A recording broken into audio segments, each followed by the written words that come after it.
Moms kitchen ল্যাবে আপনাদের সবাইকে স্বাগত।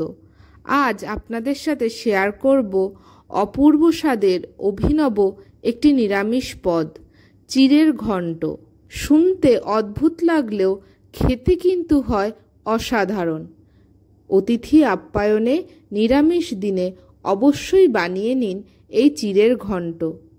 আপনি আপনার রান্নার প্রশংসা পেতে বাধ্য। চলুন দেখে নেওয়া যাক কিভাবে বানানো হয় এই চিড়ের ঘন্ট। প্রথমে কড়াইতে 4-5 চামচ সর্ষের তেল দিয়ে দিতে হবে। তেল গরম হলে 1 চিমটে লবণ দিয়ে দিতে হবে। তারপর ছোট ছোট টুকরো করে কেটে রাখা আলু দিয়ে ভালো করে ভেজে নিতে হবে। লবণ দেওয়ার কারণে আলু কড়াইতে লেগে যাবে না। আলু ভাজা হয়ে গেলে কড়াই থেকে তেল ছেঁকে ছেঁকে তুলে নিতে হবে। ওই তেলেই দিয়ে দিতে হবে ছোট ছোট করে কেটে রাখা নারকেলের টুকরো। ভালো করে ভেজে তুলে নিতে হবে। তবে নারকেল একেবারে লাল লাল করে ভাজবেন না, একটু লালচে রং হলেই তুলে নেবেন। গ্যাসের ফ্লেম লো করে আরও 2 চামচ ঘি দিয়ে একে একে লবঙ্গ, তেজপাতা আর গোটা জিরা ফোড়ন দিতে হবে। এরপর গ্যাস বন্ধ করে থেতো করা এলাচ, দারচিনি আর হিং দিয়ে দিতে হবে। গ্যাস অন করে একটু নাড়াচাড়া করে দিয়ে দিতে হবে ছোট ছোট করে কেটে রাখা টমেটো। টমেটো নরম হওয়া অবধি ভাজতে হবে। টমেটো নরম হলে দিয়ে দিতে হবে 1 চামচ আদা বাটা। ভালো করে কষতে হবে। আদার কাঁচা গন্ধ চলে গেলে একে একে জিরে গুঁড়ো, ধনে গুঁড়ো, লঙ্কা বাটা আর হলুদ গুঁড়ো দিয়ে দিতে হবে। এরপর সামান্য জল দিয়ে ভালো করে কষতে হবে। মশলা দিয়ে তেল ছাড়লে বুঝে নিতে হবে মশলা কষা হয়ে গেছে।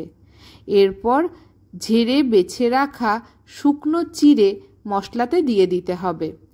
তারপর বেশ খানিকক্ষণ মশলার সাথে চিড়ে কষতে হবে।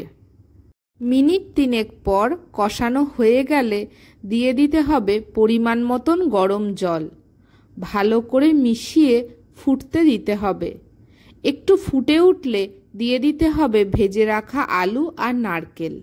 স্বাদ মতন লবণ দিয়ে ভালো করে মিশিয়ে ঢাকনা চাপা দিয়ে চিড়ে সিদ্ধ হওয়া অবধি অপেক্ষা করতে হবে। মিনিট 5 পর ঢাকনা তুলে যখন দেখা যাবে চিড়ে সিদ্ধ হয়ে গেছে, তখন ভালো করে মিশিয়ে নিয়ে একে একে চিনি, ঘি আর শাহি গরম মশলার গুঁড়ো দিয়ে দিতে হবে। এরপর ভালো করে মিশিয়ে নিতে হবে। খেয়াল রাখবেন এই সময় তরকারির ঘনত্ব যেন একটু পাতলা থাকে। এরপর গ্যাস বন্ধ করে মিনিট 10 চাপা দিয়ে রেখে দিতে হবে। তাহলেই চিড়ে সমস্ত জল টেনে নেবে আর তরকারি বেশ ঘন হয়ে যাবে।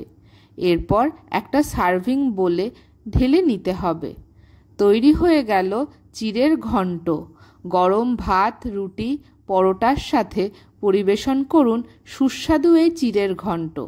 ভিডিওটি কেমন লাগলো অবশ্যই কমেন্টে জানাবেন। লাইক, শেয়ার ও সাবস্ক্রাইব করে মমস কিচেন ল্যাবের পাশে থাকবেন। ভিডিওটি শেষ পর্যন্ত দেখার জন্য অসংখ্য ধন্যবাদ।